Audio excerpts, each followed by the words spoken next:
Baik, Assalamualaikum warahmatullahi wabarakatuh. Kami dari kelompok 4 mobil robot RK2 akan mempresentasikan tugas akhir mobil robot kami, yaitu mensimulasikan robot bawah air untuk mendeteksi kebocoran pada pipa bawah air. Pertama-tama, kami akan memulai dengan memperkenalkan diri kami terlebih dahulu. Nama saya Gali Ahmad Salamun dengan NIM 163221034. Saya Kanaya Devitra dengan NIM 163221025. Saya Vika Muadadu Siva dengan NIM 163221001. Dan saya gratulian dengan NIM 123. Baik, yang pertama-tama adalah robot kami. Robot kami MRV 2.5 dilengkapi dengan 8 thruster terpisah untuk memungkinkan pergerakan 6 degree of freedom atau DOF dan sebuah kamera pada depan robotnya untuk mendeteksi pipa yang bocor. Dimensi robot kami berukuran 55 kali 44 kali 24 cm.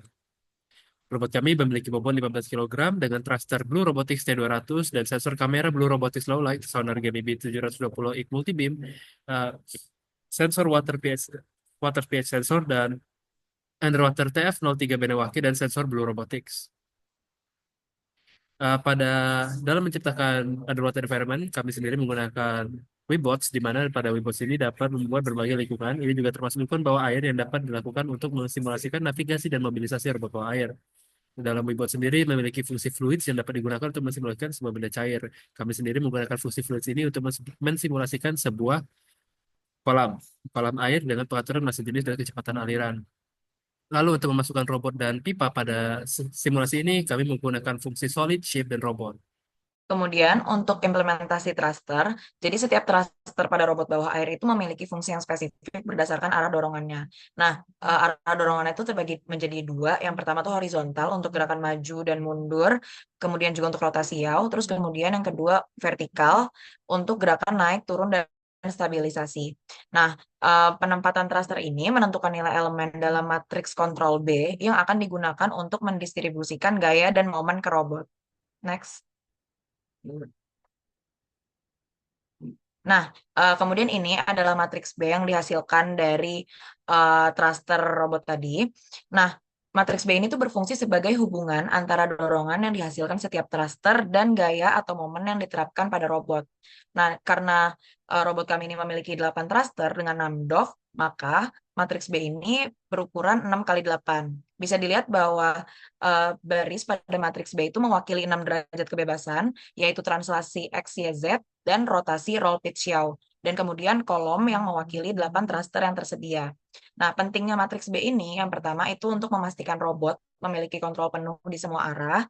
Kemudian yang kedua mengoptimalkan penggunaan thruster untuk efisiensi energi. Dan yang ketiga untuk memberikan stabilitas terutama dalam kondisi lingkungan bawah air yang dinamis.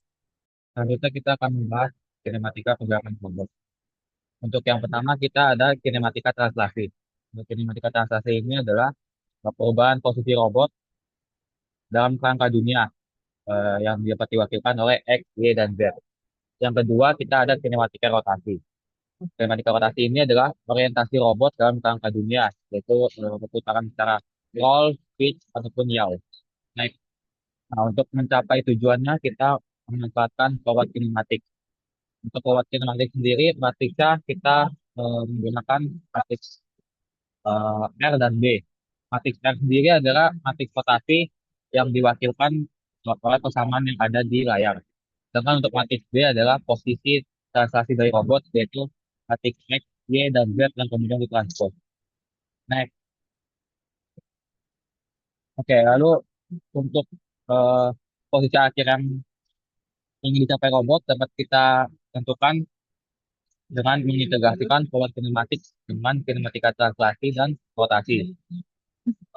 Posisi akhir yang dicapai robot kita wakilkan dengan X dot, Y dot, dan Z dot. Dan persamaan ketiga eh, X dot, Y dot, dan Z dot itu dapat dilihat di layar. Oke, selanjutnya dinamika pada robot itu sendiri. Dinamika menunjukkan bagaimana torsi dan momen bekerja pada robot yang bergerak di lingkungan air. Pada robot bawah air ini sendiri terdapat dua dinamika, yaitu yang pertama gaya hidrostatis dan juga gaya hambatan. Yang pertama gaya hidrostatis, yaitu gaya hidrostatis merupakan gaya angkat ke atas yang dialami oleh benda yang terendam sebagian atau seluruhnya dalam fluida. Gaya ini timbul karena adanya perbedaan tekanan antara bagian atas dan bagian bawah benda di dalam fluida. Dalam konteks robot bawah air ini, gaya ini menentukan apakah robot akan mengapung, mengambang, atau melayang atau tenggelam. Lalu yang selanjutnya yaitu gaya hambatan. Gaya hambatan sendiri merupakan gaya yang bekerja melawan gerakan benda yang bergerak dalam fluida. Dalam kasus robot bawah air ini, gaya ini penting untuk menentukan gaya yang dibutuhkan untuk menggerakkan robot dengan kecepatan tertentu. Nah, ini adalah rumus dari gaya hidrostatis dan juga hambatan fluida.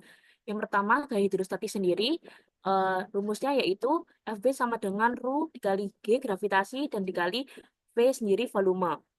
Lalu untuk hambatan sendiri adalah FD adalah gaya hambatan sama dengan setengah dikali CD atau koefisien drag dikali Rho densitas air dan dikali A lalu dikali dengan V kuadrat atau kecepatan robot relatif terhadap air. Next. Berikut merupakan simulasi robot kami yang sudah kami lakukan.